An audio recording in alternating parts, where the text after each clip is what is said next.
जय श्री राम। मैं महेंद्र सुभाष गोस्वामी हूँ। आज का विषय है पति पत्नी के घरेलू क्लेश।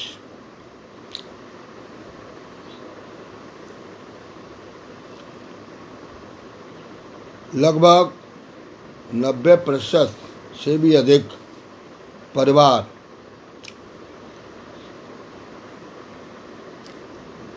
इन दुखों से गुजर रहे हैं और इस प्रकार के पति पत्नी के झगड़ों से गृहस्थी तो कभी बस ही नहीं सकती। पत्नी कहती है पति गलत है, पति कहता है पत्नी गलत है,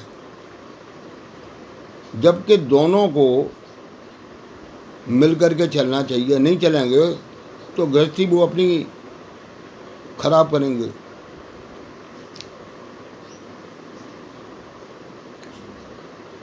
हिंदू धर्म के मुताबिक देखिए, शिव जी की पत्नी पार्वती, जिन्होंने हर जन्म में शिव जी को चाहे शिव जी मिले, बस शिव जी का ये कहना था मेरी आज्ञा के अनुसार चलो।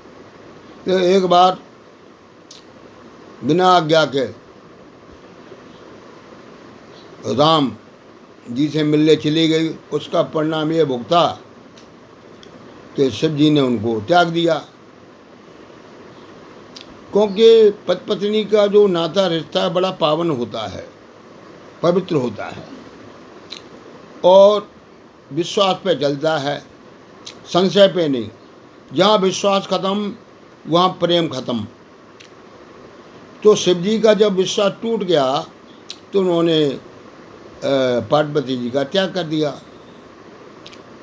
अब कोई किसी को त्याग कर देता है या पत्नी पति को त्याग दे, कोई रोक सकता है? कोई नहीं रोक सकता।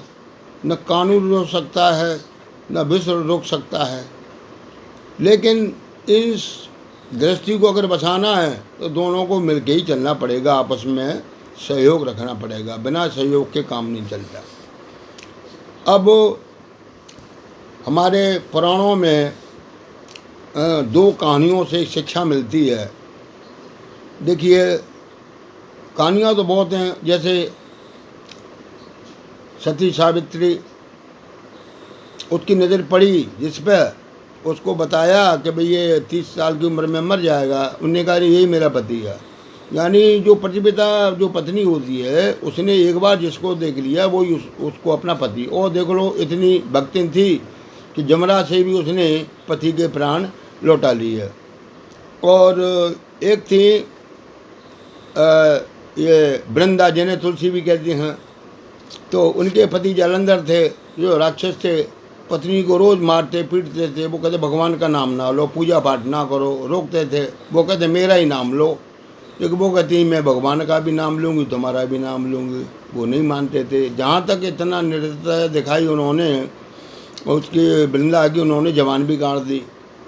वो कहती है कि ठीक है काट दो, मैं मन में लूँगी।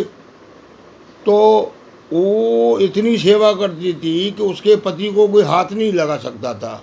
कहने का मतलब यह है कि आज के समय में पत्नी चाहेगी ऐसा पति मर जाए, लेकिन वो नहीं चाहती मेरा पति मरे। तो वो जा कर के वहाँ पे देवताओं से लड़ता था। देवता बड़े परेशान थे, क्यों कि वो वृंदा के सतीत्व से उसमें शक्ति आ रही थी। आखिर को देवी देवताओं ने मिल करके षड्यंत्र करके उसके पति का रूप धारण करके उसका सतीत्व भंग कर दिया। और फिर उन्होंने मौका पा करके जालंधर को मार दिया। फिर वृंदा ने इसके लिए भगवान विष्णु को श्राप भी दिया। अच्छा, एक तो ये किस्सा हुआ। यानी कहती है पति एक बार जो मिल गया, अच्छा है तो देवता है, देवता है तो देवता ही है, उसके अलावा पत्नी का कोई नहीं है। कहते हैं जैसे जीव में शरीर में जान नहीं तो बेकार है, ऐसे ही पत्नी का पति नहीं तो बेकार है। अब जो पत्नियां सोचती हैं हम वो देख लेंगे, यार कर लेंगे, प्यार कर, मिलने को मिल जाएंगे, लेकिन क्या होगा कि हमें उनका क्या पता। अब वो लोग फिर क्या धंधा कराते हैं उनसे। अब वो पत्नी न इधर की नहीं उधर की रही, और माँ बाप भी घर में रखते नहीं हैं। अधिकतर लड़कियाँ रुपए पैसे के चक्कर में जो असली जो रूह की दौलत है उसे भूल जाती हैं। अच्छा, एक तो ये होगा। दूसरा मैं संत तुकाराम का बता रहा हूँ। संत तुकाराम की पत्नी का नाम मेरे को ध्यान नहीं आ रहा, लेकिन उनकी पत्नी थी। तो क्या है, तो पत्नी रोज लड़ती रहती थी उनसे, लेकिन वो कभी उसे जवाब नहीं देते थे। वो हंस के टाल दिया करते थे। कभी शिकायत नहीं की। एक दफ़े संत तुकाराम जी सोचा कि आज पत्नी खुश हो जाए, तो एक गन्ना लेके आए, लंबा सा गन्ना। कहा, लो जी आज ये गन्ना आपके लिए लाया हूँ। उनने गन्ना लिया, उठा कर पति के पीठ में मारा, जैसे 2 टुकड़े हो गए। तो पति को फिर भी गुस्सा नहीं आया। पति कहता है, अरे तुम तो बहुत अच्छी हो, तुमने 2 टुकड़े कर दिए, अब एक आप खा लो, एक मैं खा लेता हूँ। इतना कहना था तो वो पत्नी फपक फपक के रोने लगी और गले से लग गई कि देखो मैं कितनी दुष्ट हूँ, कितनी नीच हूँ। मैंने आपको जीवन भर सताया, परेशान किया, और आप मेरे को प्यार ही करते रहे।